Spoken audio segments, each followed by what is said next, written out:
Hey guys, what's going on? And welcome back to the channel. And guys, Q4 is finally here. That's right. For Arcade1up, we've been waiting over 1 year for this very moment. Did they knock it out of the park or did they strike out swinging?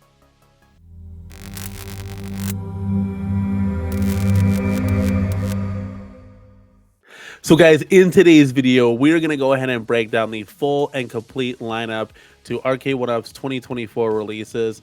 And is there anything more to come? Q4 is here, guys. This would be the time that Arcade1up would really shoot it right out of the gate.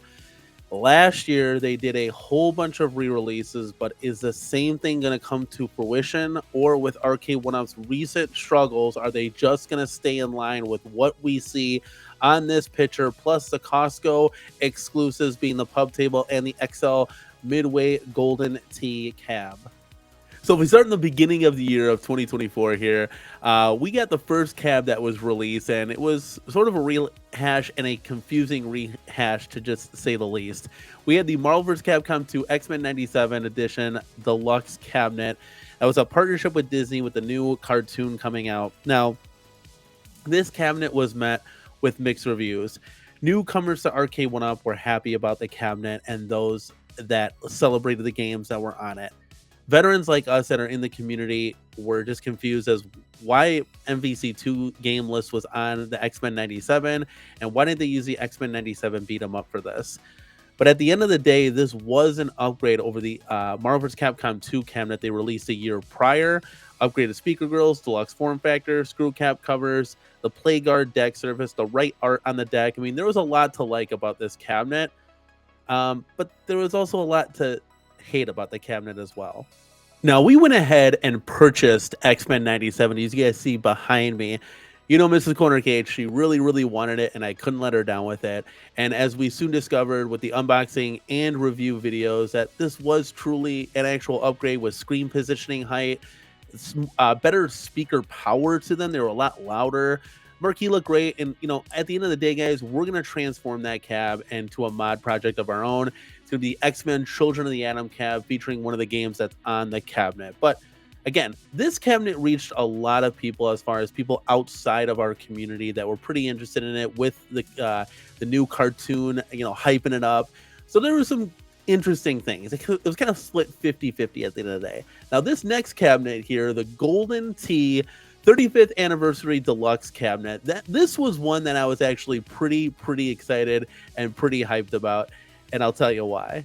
So this rehash I was really excited about because it was such a step further from the 3/4 scale Gen 1 cabinet of this. I mean, they were all cookie cutter at that point with that swan design. There were so many improved factors here with this cabinet: the better form factor, the height, the molded coin door, the bigger control panel, the speaker grill covers, the more games that were on this. The marquee was totally improved. So this was a tenfold huge addition to the Gen 1 cab. So this was one that I was actually truly excited about. Not really the same feeling I got when Time Crisis and Fast and Furious came out. Those were those oh shit moments. I gotta get this cabinet day one buy.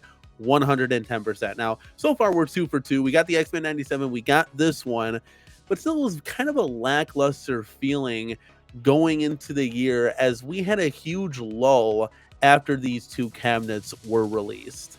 So in a shocking turn of events, at least for me at the end of the day, when I first discovered this new NBA Jam 2-player deluxe cab, I said, yes, Arcade1up is finally listening, taking the big, giant, behemoth 4-player control panels and finally shrinking those down to a 2-player control panel where we can fit more arcades in our game room. And maybe we can see titles like X-Men, Simpsons, Turtles, Golden Axe, you name it, all those 4-player cabs, NFL Blitz, shrunken down into a 2-player form factor. But then I was looking at this picture and I said, hold up, wait a second. Why does it look so skinny? And what is that foot pedal doing down there? Now, I feel like Arcade1up listened to us as far as the control panels go, but then somebody somewhere said, well, let's make them skinnier too. And I don't know if that had to do with cost savings on Arcade1up's financial situation, as these could be cheaper to ship out. That I don't know. but this wasn't received very well at the slightest bit.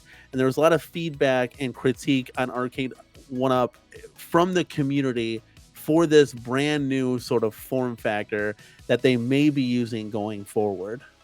So even with this new NBA Jam Slim Katy Deluxe weird shape addition to this cabinet, we're now 3 for 3 because the CornerCade obviously purchased this guy. It's behind us, as you see here. Not working yet. We're still going to get that fixed. But all said and done, we actually purchased this cab, and it was a very interesting form factor and design. I wanted to bring it to you guys in the community, but I thought, hey, look, this saves space, obviously, from a 4-player to a 2-player. Let's go ahead and do that. And for people who haven't yet modded their control decks, control panels down to a 4-player, 2-player, it's a great option at the end of the day. You know, accurate arc, you got the play deck surface, the marquee look great. There was a lot of things that I found value in this cabinet, and going ahead and doing so and replacing our old NBA Jam with. But long and short, guys, there are some fans of this because of the way it is smaller, fits into small spaces in your arcade, maybe squeezing in one more game, right? But most of the community kind of had negative feedback to this slim form factor design. And again, it's not the greatest, but if at the end of the day, hey, this is Arcade 1-Up going forward, then we got to accept it if we're going to get new games. But we haven't yet got new games until we saw something very weird that was exactly the opposite of this small form factor, and it just went big.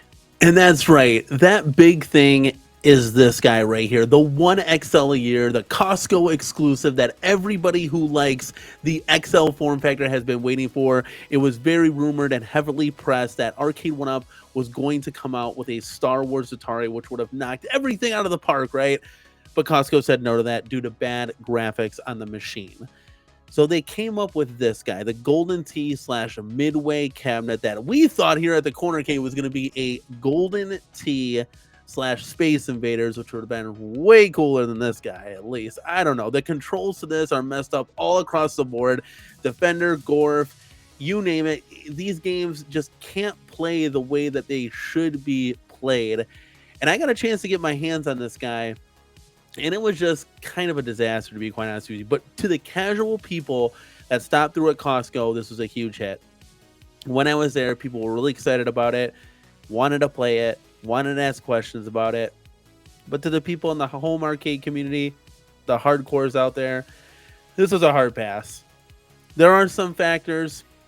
Taking a point that this is an XL, so you get the 19-inch screen. You get to play Golden Tee the proper way on a BOE monitor that they messed up in last year's integration of the XL Golden Tee. But I don't know. This one was just a hard pass for us at the CornerCade. The design of this, the lack of attention to detail, this thing just was a no-go and really was kind of a bummer considering the fact that we could have had Star Wars XL coming to the community. And rounding out the Costco exclusives for 2024, we got a pub table, a Miss Pac-Man Galaga Class of 81 pub table. Arcade 1-Up's second integration of a pub table, which this one included some really cool features, real T-molding, the play guard deck surface, light-up control panel, light-up cup holders on this thing that the Atari pub table didn't have. So all in all, there was a lot of improvements to the second integration of their pub table, and it was really, really cool. I think, you know, the games list is much improved over like the Atari kind of plain Jane games. I think the community really liked this. Is it for us at the CornerCade? Not so much. I mean, there's not a lot of space that we have in our arcade, even though we upgraded the size of the arcade. It's just kind of something we kind of pass on, maybe get on a deep discount if they're still available. But who knows at the end of the day. And it then leads into another wacky and wild project that Arcade 1-Up has done. So that's right, guys. In a surprising twist, Arcade 1-Up has flipped the script and they have actually come out with something that's totally different that they've never done before. It's a brand new product and a brand new product line. This is the Arcade 1-Up claw machine, and there's a couple positives to take away. Now, obviously, this is going to target everybody, everybody's family, everybody's kids. This is something that you can just add in your home as a standalone product in the corner. It doesn't need a full arcade ambiance to add to this, but it's a really cool product that Arcade 1-Up is taking a big chance and a big gamble on, and hopefully that Arcade1up's build quality can hold the test of time to be able to pull the things needed to out of this claw machine, with it being half a pound, the claw weight on this guy. But time will tell once we get it in people's hands. This is something that's going to be targeting the casuals and hardcore people of the community. Again, this is something that's kind of cool. When I first covered this, I was like, wow, this is kind of neat, kind of interesting. But again, is it something that, a hardcore retro title that I want to add to my home arcade? Is this Sinistar? Is this Gauntlet? Is this Sega Star Wars Trilogy? No, it's none of that. But it does raise an eyebrow to say, okay, the possibilities. Again, no licensing fees with this, so Arcade1up can kind of pivot and go in a different direction due to their possible financial struggles going into, ending 2024, going into 2025. So only time will tell with something like this product. So as we round out the final product that we know of so far in 2024, yes, that's right, we're going to get our 30-second integration of another PacMan Deluxe product. Now, I will say that this PacMan Plus Deluxe is a much-needed improvement, much like Golden Tee, their first integration. Although the body style was great, it was very short, washed out marquees all over the place, washed out front panel, no real coin door, no speaker covers, no deluxe form factor that was on a riser still. Like, so there's a lot to like if you don't already own a PacMan cabinet at this point. Now, we were 3 for 3 when we started out as buying Arcade1up products in 2024, but we kind of fell off a little bit.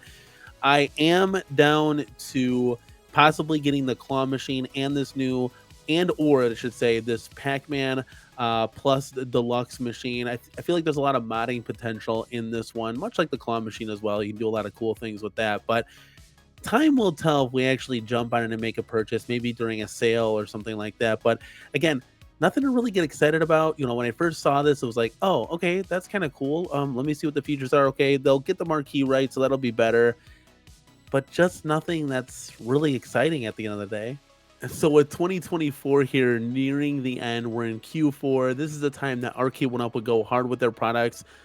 We only had a few, and it was kind of disappointing. There was nothing really new, exciting. I didn't get that feeling that I used to have when getting Time Crisis or Fast and the Furious or any of those new just banger titles that was a day one buy-in. You guys know those titles. It just was a very blah year.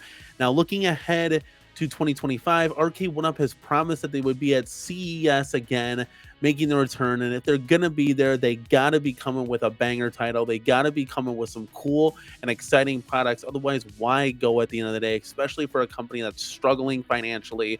Why waste the money? This is a time that could be exciting. 2024, pretty disappointing for the most part. Could 2025 shed some new light on Arcade1up and home arcade in general? Guys, let me know your feedbacks and thoughts in the comments down below. Give this video a like on your way out. And as always, this is Danny from the CornerCade, and we will see you guys in the next one. Peace!